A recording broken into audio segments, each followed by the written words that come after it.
Чтобы выиграть время в борьбе со вспышкой вируса, власти Китая продлили новогодние каникулы. Традиционно в это время миллионы китайцев путешествуют по стране.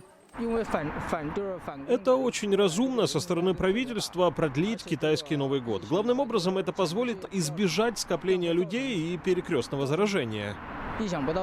Власти Китая приостановили автобусное сообщение с другими регионами страны. Усиленные меры контроля действуют в аэропортах. У всех прибывающих проверяют температуру тела. Это немного страшно. Ситуация становится все более серьезной. Я начинаю думать, что не хочу возвращаться в Китай. А это снимки из города Ухань. На них почти пустые улицы и редкие прохожие в масках. Предполагается, что именно на рынке диких животных в Ухане находился очаг инфекции. Город с населением 11 миллионов человек сейчас находится на карантине. Всего за несколько дней там построили больницу и достраивают еще одну. Все жители должны активно использовать правила профилактики и контроля, особенно люди, которые проживали или путешествовали в Ухань в течение последних 2 недель. Мы рекомендуем как можно скорее зарегистрироваться по месту нахождения и уменьшить пребывание на улице, главным образом в местах скопления людей. Китайские специалисты считают, что способность вируса к распространению усиливается. Исследования показали, что каждый инфицированный может заразить 2 или 3 человек. При этом носитель коронавируса может заражать даже во время инкубационного периода, то есть до появления симптомов, а он длится 2 недели.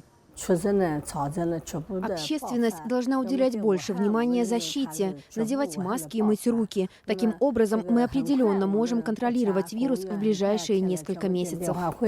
Кроме тщательного мытья рук, Всемирная организация здравоохранения рекомендует прикрывать лицо при кашле или чихании и избегать тесных контактов с любым человеком, имеющим симптомы простуды или гриппа. Кроме того, ВОЗ советует проваривать мясо и яйца перед едой, а также избегать незащищенных контактов с дикими животными и домашним скотом.